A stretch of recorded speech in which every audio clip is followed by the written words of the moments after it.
ہمارے جو وزیر اعظم ہیں یا صدر ہیں وہ ملک کے لیے مخلص ہوں گے, وہ چاہیں گے اور وہ خود اپنی مراد کم کریں. جی ہاں, وہ سب سے پہلے خود اپنی مراد کم کریں اور سب سے پہلے یہ اس طرح مطلب سیاسی جوڑ توڑ اور بینیفٹس کے بجائے اس طرح کے اجلاس کریں کہ جس سے کہ ہمیں یہ انرجی کرائسس سے کیسے نکلنا ہے, اکنامک کرنچ سے کیسے نکلنا ہے, اس طرح کے اجلاس. ایسی کوئی چیز دیکھنے میں نہیں کیے جاتے ہیں کہ اتحاد کو کیسے دوبارہ سے قائم کیا جائے, کس سے دوبارہ سے اتحاد توڑا جائے, اس قسم کے اجلاس تو روز سننے میں آتے ہیں. کس سے فائدہ اٹھانا ہے, لیکن ملکی مفاد کے لیے کوئی اجلاس نہیں ہوتا, اور یہ اس کا عوام کو نوٹس لینا چاہیے.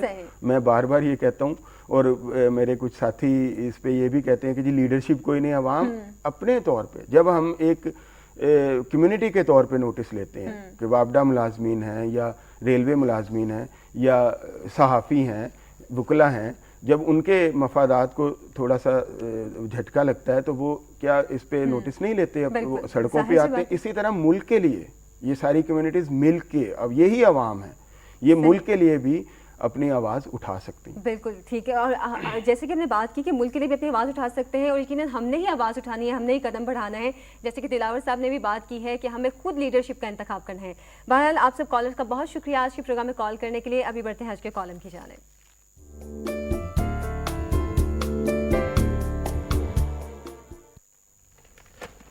کالم آج کے پروگرام میں شامل کروں گی عطاء الرحمان صاحب کا, اور وہ لکھتے ہیں کیا لسانی منافرت کی آگ پنجاب میں بھی بھڑکائی جائے گی؟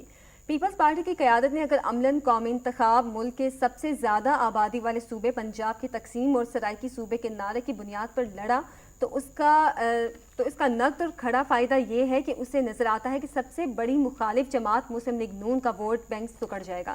وہ صرف وسطی اور شمالی پنجاب تک محدود ہو کر رہ جائے گی. شاید جیسا کہ محمد علی درانی کا کہنا ہے کہ وزیراعظم یوسف رضا گیلانی کو اپنے صاحبزادے کے سر پر وزیر اعلیٰ کا تاج سجانے کے لیے بھی علیحدہ صوبہ درکار ہے. یہ وہ سیاسی محرکات ہیں جن سے قومی مفاد کی بجائے جماعتی اور ذاتی اغراض چھلک چھلک کر سامنے آ رہی ہیں. اپنی جگہ ایک تیسرا اور بڑا فائدہ بھی زرداری جملہ گیلانی حکومت غالباً اپنے سامنے رکھے ہوئے ہے. اگر سرائکی صوبہ بن جاتا ہے, جنوبی پنجاب کو لسانی بنیادوں پر علیحدہ کر دیا جاتا ہے, تو ایک پینڈورا باکس کھل جائے گا. مختوم جاوید ہاشمی نے کہا ہے کہ پنجاب کو 4 صوبوں میں تقسیم کر دیا جائے. صرف پنجاب پر نظر کرم کیوں؟ اگر انتظامی تقسیم نو ضروری ہے تو پورے ملک اور تمام صوبوں میں کیجیے. اس میں بات کرنے ہمارے ساتھ موجود ہیں ٹیلی فون لائن پہ عطاء الرحمان صاحب. السلام علیکم عطاء صاحب. وعلیکم السلام. عائشہ کیسی ہیں آپ؟ بالکل ٹھیک ٹھاک, آپ کیسے ہیں عطاء صاحب؟ جی دعائے دلاور چودھری صاحب کو بھی میرا سلام کہیے. وعلیکم السلام, شکریہ. اچھا عطاء صاحب, آپ کے کالم کے حوالے سے بات کرنا چاہوں گی. صوبوں کے حوالے سے ہم نے کافی اپنے پروگرام میں بھی ڈسکشن کی ہے, اور جیسے کہ آپ نے بھی کہا ہے کہ لسانی بنیادوں پر اگر صوبہ بنتا ہے, اور جیسے کہ ایک سب سے خاص بات جو آپ نے پوائنٹ آؤٹ کی ہے کہ وزیر اعظم یوسف رضا گیلانی سے اپنے بیٹے کے سر پر وزیر اعلیٰ کا تاج سجانا چاہتے ہیں, تو کیا کہیں گے کہ واقعی کیا اگر اس بنیاد پر صوبوں میں تقسیم کی جاتی ہے تو اس سے ہمارے ملک کو کتنا نقصان پہنچے گا؟ دیکھیے بات یہ ہے کہ سب سے بڑا نقصان تو یہ پہنچے گا کہ اس وقت جو نئی بحث کھڑی کر دی گئی ہے اس کے بعد کرپشن کے اتنے الزام, اور جو تحقیقاتی کمیشن ہیں وہ ان سے نظریں ہٹ گئی ہیں. مہنگائی کمر توڑ اور آسمانوں کو چھو رہی ہے, وہ پس منظر میں چلی گئی ہے. لوڈ شیڈنگ کا عذاب جو مسلط ہے اس پر اب نظریں نہیں رہیں, اور ایک ملک کو تقسیم در تقسیم کرنے کا دروازہ کھول دیا گیا ہے. آپ دیکھیں صرف جنوبی پنجاب میں جس کے علیحدہ صوبے کی بات کی جا رہی ہے, وہاں بھی ایک اور علیحدہ صوبہ بہاولپور کی تحریک بڑے زور شور کے ساتھ چل رہی ہے. جی ہاں, صوبہ خیبر پی کے کو تقسیم کرنے ہزارہ کی موومنٹ جو ہے وہ اپنے عروج پر ہے, اور جس دن ایم کیو ایم حکومت سے ناراض ہوتی ہے تو کراچی کے در و دیوار پر کراچی کو سندھ سے علیحدہ کرنے کے پوسٹر نمایاں ہو جاتے ہیں, اور یہ ساری بحثیں اب اٹھ کھڑی ہوں گی, اور پورے ملک کے اندر ایک اشتراک اور انتشار کی کیفیت پیدا ہو جائے گی. ایسے حالت میں جبکہ ہمیں داخلی استحکام کی ضرورت ہے, جبکہ امریکہ جو ہے نظریں لگائے ہوئے ہیں, اور ہم ایبٹ کمیشن سے ابھی کوئی تحقیقاتی نتائج نہیں سامنے لا سکے. بھارت ہمارا پرانا دشمن ہے, وہ اب کوئی موقع ہاتھ نہیں جانے دیتا. ہم اپنے اندر عوام کو اگر لڑائیں گے تو یہ تباہ کن ہوگا. اچھا اعجاز صاحب، جیسے کہ آپ نے بات کی کہ اگر پنجاب میں بھی صوبے بنانے کی بات کی جاتی ہے تو کیا اس کے بعد باقی پورے ملک میں بھی صوبے بنانے کی بات کی جائے گی تو اس سے کیا پاکستان کا جو ڈھانچہ ہے، اسٹرکچر ہے، وہ کمزور نہیں ہو جائے گا؟ دیکھیں، ایک تو وہ ڈھانچہ کمزور ہو جائے گا اور دوسرا یہ ہے کہ داخلی اتحاد کی جو بنیادیں ہیں وہ بہت بہت شیک ہو کر رہ جائیں گی. لیکن مخدوم جاوید ہاشمی کا میں نے کالم میں اشارہ کیا ہے کہ وہ کہتے ہیں پنجاب کو 4 صوبوں میں تقسیم کر دیا جائے. تو پھر اگر یہ کرنا ہے تو پنجاب پر ہی نظر کرم کیوں؟ پھر جاوید ہاشمی کیا اپنی محرومی کا ازالہ تو نہیں چاہتے ہیں جو وہ کہتے ہیں کہ پنجاب میں 4 صوبے بنائے جانے چاہیے؟ ٹھیک ہے، پنجاب میں 4 صوبے آپ بنا دیجئے. سینٹ میں پنجاب کی 4 صوبے نمائندگی کر رہے ہوں گے اور سینٹ میں پنجاب کی بہت زیادہ قوت جو ہے وہ بڑھ جائے گی. اس میں کوئی شک نہیں. اگر 4 صوبے بنتے ہیں تو سینٹ میں جا کر پنجاب کی 100 سیٹیں ہو جائیں گی. لیکن یہ حقیقت ہے کہ آج سے 25-30 سال پہلے کچھ دانشوروں نے ایک تجویز دی تھی کہ اگر آپ نے نئے صوبے بنانے ہی ہیں تو ان کو جو کمشنریاں ہیں پرانی، ان کی بنیاد پر انہیں صوبوں کا درجہ دے تاکہ ہر جگہ ہر علاقے کی جو شکایات ہیں وہ دور ہو جائیں اور انتظامی سہولتیں پیدا ہو جائیں. لیکن اس کے لیے آئین میں بہت بڑی تبدیلی لانا پڑے گی جو کہ آسان کام نہیں. صحیح، ٹھیک. بہت شکریہ عطاء الرحمان صاحب نے کالم کے حوالے سے بات کی. بھی بڑھتے ہیں آج کی تاریخ کی جانب.